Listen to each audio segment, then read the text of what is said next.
నకిలీ నోట్లో అచ్చుగుద్దే వాళ్ళు ఉన్నారు. కానీ ఇది అంతకు మించి కళ్యాణదుర్గం నకిలీ ఈ స్కామ్లో సంచలన విషయాలు వెలుగు చూస్తున్నాయి. మీ సేవా కేంద్రం నిర్వాహకుడే ఈ దందా నడిపించాడు అనుకుంటుంటే ఇప్పుడు ఒక అధికార పార్టీ నాయకుడి పేరు తెరపైకి వస్తోంది. వేల ఫేక్ స్టాంప్స్తో కోట్ల దందా సాగించిన ఆ కేటుగాళ్ళు ఎవరు?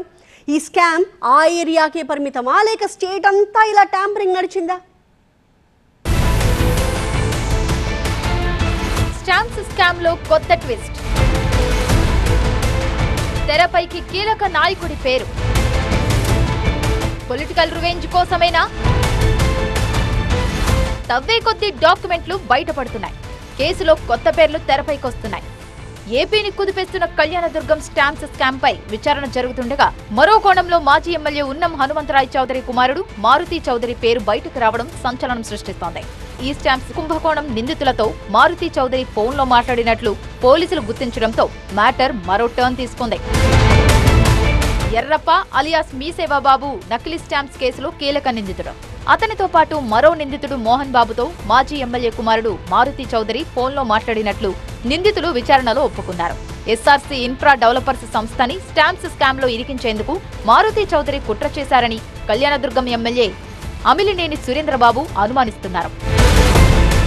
నకిలీ స్టాంప్స్ కుంభకోణం నిందితులు ఎర్రప్ప మోహన్ బాబు నుంచి ఎస్ఆర్సీ ఇన్ఫ్రా డెవలపర్స్ కి చెందిన ఖాళీ ఈ స్టాంప్ పేపర్లను ఉన్న మారుతి చౌదరి ఎందుకు తీసుకున్నారనే దానిపై పోలీసులు ఆరా తీస్తున్నారు. స్టాంపు కుంభకోణం వెలుగులోకి రాకముందే ఎమ్మెల్యే సురేంద్రబాబు ప్రమేయం ఉందంటూ కొందరు కావాలనే ప్రచారం చేయించారని అనుమానాలుస్తున్నాయి. ఆ కుట్రలో భాగంగానే తమ సంస్థ ఖాళీ ఈ స్టాంప్ పేపర్లు బయటకొచ్చాయని అనుమానం వ్యక్తం చేశారు కళ్యాణదుర్గం ఎమ్మెల్యే. మొట్టమొదటిగా నా దృష్టికి వచ్చిన వెంటనే నేను కంప్లైంట్ ఇవ్వడం జరిగింది. వీళ్ళు ఏదో బ్లాక్మెయిల్ చేయడానికి, ఎవరైతే ఈ స్కామ్ చేసి ఏదైతే ఉన్నారో వాళ్ళ ద్వారా ఇతరుల మీద నెట్టడానికి వాళ్ళు ఏదైనా ప్రయత్నాలు చేశారనే దాన్ని కూడా అనుమానం పడాల్సిన అవసరం ఉంటుంది. దీని వెనక చాలా పెద్ద హస్తాలే ఉన్నాయి, పెద్దవాళ్ళే ఉన్నారు. నకిలీ స్టాంపుల కుంభకోణంలో తనను ఇరికించేందుకు సొంత పార్టీ నేతలే కుట్ర చేశారని అధిష్టానానికి ఫిర్యాదు చేయబోతున్నారు కళ్యాణదుర్గం ఎమ్మెల్యే సురేంద్రబాబు.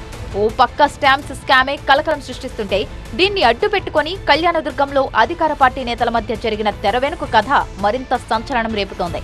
ఎప్పటి నుంచి ఈ దందా నడిపిస్తున్నారు, ఎన్ని వేల స్టాంపు పేపర్లు ట్యాంపరింగ్ చేశారనే దానిపై అదుపులోకి తీసుకున్న ముగ్గురు నిందితులను పోలీసులు విచారిస్తున్నారు. ఆ ఎంక్వైరీలోనే మాజీ ఎమ్మెల్యే కుమారుడు కొన్నాళ్లుగా వారితో టచ్లో ఉన్న విషయం బయటకొచ్చింది. నకిలీ ఈ స్టాంప్స్ కేసులో కీలకంగా వ్యవహరించిన మీసేవా బాబు అలియాస్ ఎర్రప్ప ఇప్పటిదాకా 13,000 డూప్లికేట్ స్టాంప్స్ అమ్మినట్లు పోలీసులు గుర్తించారు.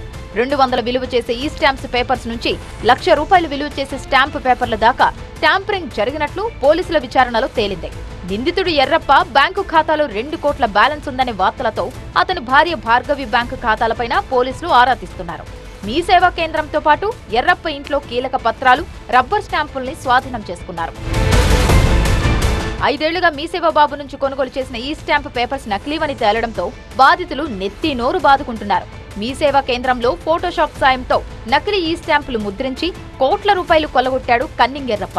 ఈ స్టాంపుల వ్యవహారంలో ఇంత జరుగుతున్నా స్టాంపులు రిజిస్ట్రేషన్ల అధికారులకు అనుమానం రాకపోవడం, ఏ రోజు కన్నెత్తి కూడా చూడకపోవడం కూడా అనుమానాలకు తావిస్తోంది.